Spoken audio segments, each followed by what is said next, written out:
Today, my goal is to convince you why you need to script your YouTube videos, and I want to show you how to do it that doesn't take a lot of time and gets really great results. Plus, I've got a free gift for you if you're interested in using YouTube to build a business and make lots of money. More on that later. First things first, buy this book, The YouTube Formula by Daryl Eves. There's a link in the description. Great practical book to just give you a bit of a roadmap when you're just thinking through all the things as it pertains to YouTube. One of the most useful things I got from this book was a formula that I've now used for almost a year to help me script my videos in a way that keeps them engaging and kind of helps me to focus as well versus just kind of randomly putting together scripts, or worse yet, not using scripts at all. First of all, when I say script, I don't really mean word for word script like a screenplay for a movie. Some people do that. They'll literally write every word they're going to say in the video and put it on a teleprompter. That's great. If that's you, that's not what I'm talking about here. But I still think having some sort of a script, some sort of an outline is massively helpful versus the alternative, which is not using anything. And I've got 3 reasons why. Reason number 1, you're not as good at extemporaneous speaking as you think you are. I know. Maybe that hurts a little bit. People tell you you're eloquent, you're good with words, and that may very well be true. That doesn't mean you don't still need a plan. They don't put actors in a room and say, just say anything. They give them a script. So you need at least some sort of an outline and a guideline to keep you on track. Otherwise, you ramble or you sit there and go while you're thinking of the next thing to say, and that's awkward for the listener. Speaking of your audience, reason number 2 to have a script is to serve them better and make it worth their time. You're asking them to invest anywhere from 5, 10, 20, 30 minutes into watching your content. Make it worthwhile to them. Don't take 30 minutes to say something that could be said in 10. Now, I recognize that I regularly do 20 and 30-minute videos here on the channel. That's because I want to go deep into the topics we're talking about. I'm not really looking for a quick hit off of a single piece of advice and then we're off to the next thing. I want to go a little bit deeper. Even still, I use a script and I stick to the script as I go through. You'll notice if you go back and watch my videos, there is a bit of a formula, the one I'm going to show you here in a minute, that I follow with every video on this channel. And the third reason to use a script is it works. It gets results. If you're not seeing good results on your channel, one of those reasons might be you're not very focused, and a good script can focus you and help you serve your audience better, which will help all those numbers that you care about go up. In case we haven't met yet, my name is Joe Gilder. I started a YouTube channel called Home Studio Corner back in 2009. It currently has around 240,000 subscribers and has generated a 6-figure per year income for me and my family for the last decade or more. I've put together a free gift for you that you can get at this address. Go to joegilder.biz/game. That gets you access to my business game plan, which is the process that I've used for the last 15 years to run my business. It helps me know what to create, what to do next, and how to adjust along the way. Go get that for free, joegilder.biz/game. Okay, we need visual aids for this, and I'm going to walk you through this 7-step formula that I use for scripting my videos. Now, I do it in the form of a mind map. If you're not familiar with a mind map, you have a central theme. In other words, this would be just the topic of the video, and I usually put the date down here. And then off of this central hub, you have spokes that branch off into ideas. And then those ideas can branch off into others. It's basically an outline. So you end up with something like this. And then each of these main topics can have things that branch off of each of them, right? It's just, if you've never done mind mapping before, that's what this is. It allows you to go ahead and determine the core pieces of your outline and still have space to expand on each of those without having to do it in a linear list where you list off your different big topics and then there's no room in between to add more stuff. Obviously, digitally, you can add stuff however you want, but I get real distracted on a screen. I like to do as much of my work as I can in the real world on paper. So that's what we're doing here. And that's how my videos tend to go. Real quickly, I'll show you some real scripts that I've used just in the last couple of weeks on some of my videos on both this channel and my other channel. This is the video I did on, this is on the different ways, I think 9 ways that I make money on my YouTube channel. This is literally the script that I looked at and used for that one. Here is one for the other channel, Spilled Coffee, How to Make Vocals Stand Out.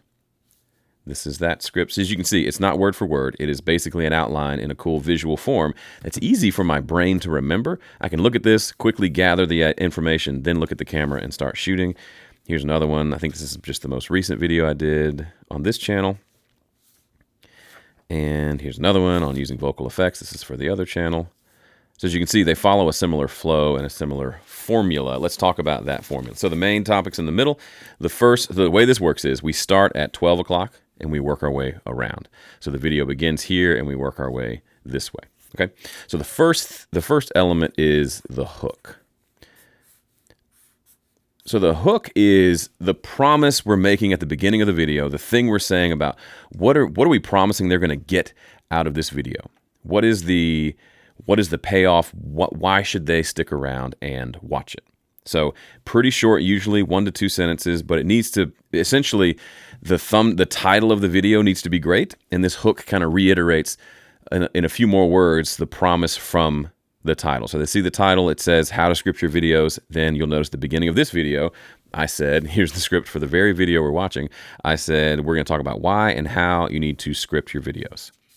Okay, so that's the hook. It doesn't have to be a lot, but it needs to be, you're trying to hook them in and keep them engaged. That's really the point of everything in this formula. The next thing, Daryl Eves calls this re-engagement. It gets a little confusing. I don't quite follow the way he's talking about it here, but some sort of a loop. So we open up a loop here saying there's something coming in the video. So here we say, here's what you're going to get out of this video. Here's the main point. Here we say something specific they're going to get that isn't next, but is coming later in the video. So we're kind of referencing something later in the video to give them even more reason to stick around. Here is the main reason they're going to stay. Here's a specific reason they're going to stick around. Again, this is just usually one sentence. For the video you're watching right now, which is so meta, I said we're going to talk about why and how to script your videos. And then I said, I've got a gift for you coming up later. So that loop was referring to the call to action that I just gave you, which was to sign up for my free game plan. But I teased it here to say, hey, there's even more reason for you to stick around. Then we went into talking about the setup, which is the next phase, set up. So this can be short, it can be long. This is where we're setting up what are we talking about? Can you expect in this video? Here's a quick couple of sentences about the promise of the video. Here we start the video. We're saying, okay, I started off by showing you the book and talking about how scripting has been helpful for me. That's what's happening here. So the content is beginning here. And then we're ultimately working our way towards the climax. So if you've ever studied like humanities, creative writing, script writing for videos and movies and things like that, all stories typically are moving towards a climax. This is basically a story formula. It's just good storytelling. But since we're not doing fiction, sometimes that can seem weird. Like, I'm not telling a story. Well, we are. I'm wanting to keep you engaged through the entire video. And so I'm going to follow some common themes that have been used throughout history to keep people engaged in story. And all of it leads up to the climax. So everything really is pointing to here. But after the setup and before the climax, I typically put something here that's different. And for YouTube and the way I like to run my business, that something is a call to action. CTA. So this is typically where I'm saying, hey, I've got a free gift for you. I want you to go to a specific website and I want you to I want you to go sign up for my email list and I will give you something for free. Every single video you see from me on this channel does this at some point. Occasionally I'll do it at the end because that maybe makes more sense because it makes more sense following what I'm teaching here. But I like to get it in early to where I've given them some value and demonstrated that they maybe can trust me and should learn from me. And then before we get to the really good stuff, I give them something to do in between. More people will see this here in this location than they will over here. You can put it up here right after the hook. That can help. I don't love the idea of putting an ask so early in the process. I like to give them some value first and then ask them to do something in return. By the way, when I talk about my business game plan, GAME, the A is ask. G is give. We're giving value, then we're asking. That's it in play in this video. Now the climax is the core of the video. It's typically the biggest part of my outline. For this video that you're watching right now, we're in the climax right now. I'm going through the 7 parts of this system and teaching it to you. This is the reason people are here. Obviously, you want to make it valuable. It doesn't have to be like that wasn't very detailed script. Here, I had 4 main points I wanted to make for this video. So it can vary quite a bit, but it's all leading up to here. This is the reason they're here. But there's 2 more elements to this formula. We have 5 so far. We want 2 more. This one, I stole this language directly from that book, Goosh. I still don't quite know what it means. But Goosh is basically like something, an added bonus, an extra tip, something that delights them that's not what they expected. So one thing you can do, you can actually tease that at the beginning of the video. That's actually, wait till the very end. I've got something really cool for you. And maybe that's not the call to action. It's like an extra tip. So if I gave 4 tips here, I might have a bonus tip number 5. So when you came up with your video idea, you might have thought, I've got 5 tips for you. But you could say, no, it's 4, and then there's a bonus one here. Or the tip here can be something completely unrelated. It doesn't necessarily fit into the main content, but it's an extra piece of information or something interesting that is sort of goes with it, but kind of stands alone and is interesting and kind of stands by itself. And then the final piece of the formula, you just wrap up the video. Now, for this could mean, hey, be sure to like and subscribe. You could put your call to action here, but statistically, most people won't make it to the end of the video. But if they do, I want them to keep watching my videos. So typically, I'm recommending another YouTube video here. So typically, I just name a video. Like for this video, I'm going to tell you to go watch that video where I talk about how I make $25K a month on YouTube. That's my most popular video. This is a good way to keep momentum going on that video. They get to the end of this. You've got that little end card that you can put up at the very end of videos. Talk about the video. It pops up in the video. They can just click it and keep moving. That's delightful because YouTube wants them to stay on the platform. So while I do want them to leave the platform to sign up for my free gift, ultimately, if they're not going to do that, or if they already did that and they're still watching the video, I want them to go watch another video and another video and another video. So I want them to connect with me as much as possible. So I give them that opportunity here. This has been really cool. I've seen this really work in keeping these videos alive. So people that watch this one, then I didn't see that one yet, and they go and watch that one. And now when they go watch that one, they're dropping into another one of these, and there's a recommendation at the end of that video, and then they're dropping into another. So this could send them on a loop that works really well and gets them really engaged with your content, especially if they're new. The final piece, so once I've decided what the loop is going to be, I'll typically draw a dotted line just to remind myself of what's going to be, of where that's headed. So as I'm going through the script, I can think of that. Now, this isn't the final. I kind of draw this out as I'm working on the script, but each of these things now gets a node. So let's continue with the meta-ness, and let me go through and show you exactly how this would work on the script for the very video we're watching right now. Okay, so walking through this very video that we're doing, I started off with the hook. I said, I'm going to tell you why and how you need to script your videos. And at the end of a little bit later, I've got a free gift for you that will help you if you're wanting to use YouTube to run and start a business and make a lot of money. So typically, these 2 sections can be one shot. I'll just kind of figure out what I'm going to say, and I'll shoot these in one take. And I'm taking a break. Typically, between big sections, I take a break, adjust the camera to a different zoom level so it looks like a different shot. Or if you have 2 cameras, you can switch between cameras for each. I'm definitely switching from one big section to the next, and a lot of times I'm switching from even a smaller section. So within this setup section, I talked about the book. I talked about 3 reasons why, 1, 2, and 3. And I actually stopped the video. You can go back and see. I actually said that too. I stopped the video and did a separate little section, separate cut for each of these. So this was one, this was one, this was one. I think each of these kind of tentacles of this setup became its own little section. So I would say this part and then stop, then say this part and then stop. So it's not like I have to continue through this without ever stopping. It actually can be really helpful to not do that because you end up rambling if you do that. But I said, here's the book that I read. This is where I got a lot of these ideas from. I recommend this book. Then I said, by the way, it's not word for word.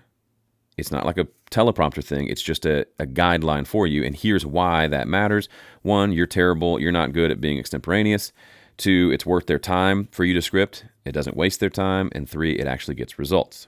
So I could expand these further, and maybe when you're starting out, you may want to do that more.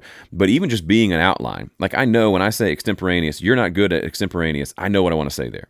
I'm saying, hey, you think you're good at off the cuff, you're just not, and I go from there. So it can be as simple as this, but then this keeps me flowing, and I also know I can't go on for like 5 minutes on this one point because I've got all this other stuff to do, and I'm trying to keep this video punchy and helpful and on track.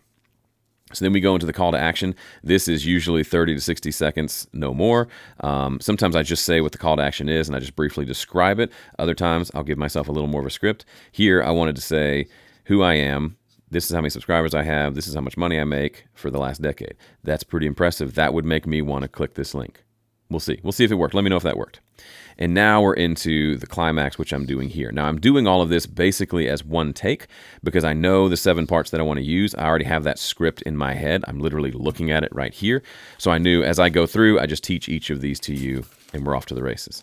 And then we'll go into the goosh, which I'll probably switch back to the camera for that, face camera for that.